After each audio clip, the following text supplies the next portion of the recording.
ग्रामीण क्षेत्रों में कमजोर मांग एफएमसीजी कंपनियों के लिए सिरदर्द बनी हुई है। पिछले 6 तिमाही से ग्रामीण क्षेत्रों में एफएमसीजी उत्पादों की मांग में लगातार कमी देखी जा रही है। हालात ऐसे हो गए हैं कि डिस्ट्रीब्यूटर्स को उधारी पर सामान की सप्लाई बढ़ानी पड़ी है। इसका असर कंपनियों की सेल पर भी पड़ा है। कंपनियों का कहना है कि महंगाई की वजह से सेल पर असर पड़ रहा है। सर, कितने दिनों का क्रेडिट अब मिल रहा है, कितने दिन की उधारी चल रही है?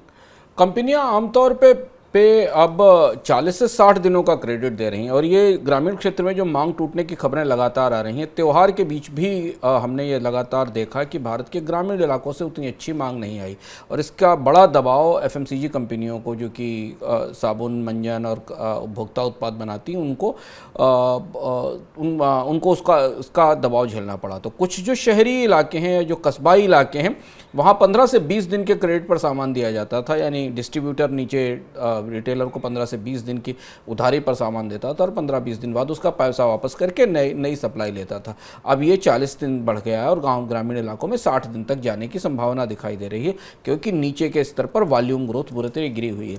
इस साल लगातार हमने देखा है कि भारत की उपभोक्ता उत्पाद कंपनियों के लिए बड़े बाजारों में, जो बड़ा भारत का कस्बाई और ग्रामीण बाजार है, वहाँ पर अच्छी डिमांड नहीं है, सप्लाई वॉल्यूम में बिक्री नहीं हो रही है। दूसरी चीज़ ये है कि जो डिस्ट्रीब्यूटर्स आमतौर पर 10 दिन में कंपनी से के वेयर हाउसेस से सामान उठाते थे, उसमें भी अब बढ़ोतरी हुई है। वो 15 से 20 दिन का समय ले रहे हैं डिस्ट्रीब्यूटर्स के से। तो ये जो सप्लाई की चेन है नीचे तक, उस पर दबाव दिखाई दे रहा है।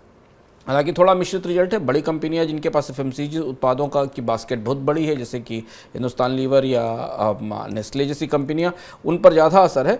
कुछ ऐसी एफएमसीजी कंपनियां जिनके एक के पास 2 ही 3 4 बड़े उत्पाद हैं, उन पर हमें उतना असर नहीं दिख रहा है।